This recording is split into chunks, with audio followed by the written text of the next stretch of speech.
नमस्कार। भाई दूज की इस विशेष वीडियो में आज मैं आप सबको बताऊंगी कि भाई दूज का त्यौहार क्यों मनाया जाता है और साथ ही साथ इसकी पूजन विधि भी जानेंगे। भाई दूज का त्यौहार ही है जो भाई बहन के रिश्ते को और भी मजबूत कर देता है। दीपावली के 2 दिन बाद भाई दूज का त्यौहार मनाया जाता है। आगे बढ़ने से पहले आप सभी हमारे इस चैनल को सब्सक्राइब करें और सब्सक्राइब के बाद बेल आइकन का बटन दबाना ना भूलें। तो चलिए अब जानते हैं कि भाई दूज का त्यौहार क्यों मनाया जाता है। शास्त्र के अनुसार सूर्य की पत्नी जिसका संज्ञा नाम है उसकी 2 संतान थी, एक पुत्र यमराज और दूसरी पुत्री यमुना। संज्ञा सूर्य का तेज सहन न कर पाने के कारण छाया मूर्ति का निर्माण किया और उसे पुत्र और पुत्री को सौंपकर वहां से चली गई। छाया को किसी भी प्रकार का दोनों से कोई लगाव नहीं था, लेकिन यमराज और यमुना भाई बहन के नाते से एक दूसरे से बेहद प्यार करते थे। यमराज यमुना से बेहद प्यार करते लेकिन उनसे मिल नहीं पाते। एक दिन यमराज यमुना की नाराजगी दूर करने के लिए उनके घर उनसे मिलने के लिए गए। जैसे ही यमुना ने यमराज को देखा वो खुशी से भर उठी और उनका आदर सत्कार किया। बहन की आंखों में खुशी देखकर यमराज ने उन्हें बहुत सारे भेंट दिए।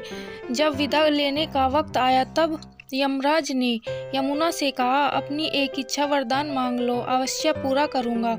तब यमुना ने उनसे कहा, अगर आप मुझे कोई वरदान देना चाहते हैं तो यही वर दीजिए कि आज के दिन हर साल आप मेरे घर यहाँ आए। कहा जाता है कि उसी दिन से यह भाई दूज का त्यौहार मनाया जाने लगा।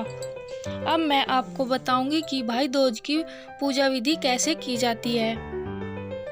आप अपनी थाली को अच्छे से सजाएं, उसमें घी का दीपक रखिए, चंदन रखिए, मौली रखिए और अक्षत रखिए और साथ ही साथ फूल भी रखिए। उसके बाद भाई को जो पसंद हो उस मिठाई को जरूर शामिल करें।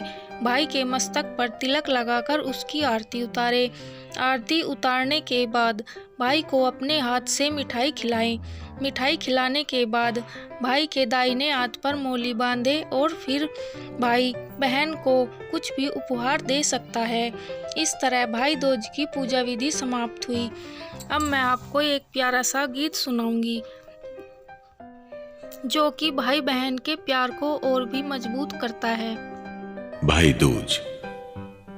दीपावली से तीसरे दिन भाई दूज का पर्व आता है।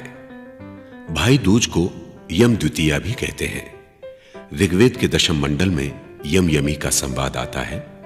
जब यम और यमी युवा हो जाते हैं तब यमी यम से विवाह का प्रस्ताव रखती है।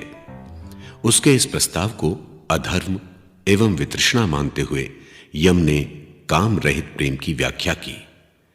भाई बहन का स्नेह काम क्रोध मोह से रहित शुद्ध प्रेम होता है। इसके प्रसार से धर्म का प्रसार होता है।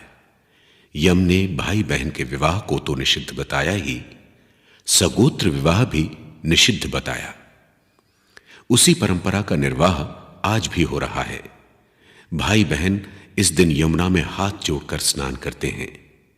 यमुना भी यम की पुत्री है जो आज भी उनके द्वारा चलाई इस परंपरा के रूप में प्रवाहित हो रही है।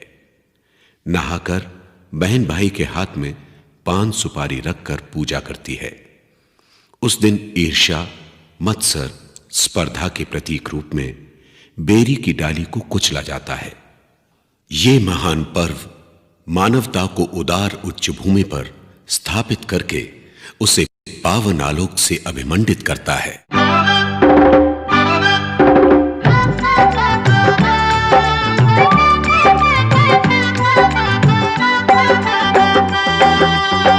भैया भी तू है, मेरा बाबुल भी तू है, दोनों रिश्तों की लाज निभाना। भैया भी तू है, मेरा बाबुल भी तू है, दोनों रिश्तों की लाज निभाना। ओ घर से विदा करके दिल से तुम अपने मुझको कभी ना भुलाना। भैया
भी तू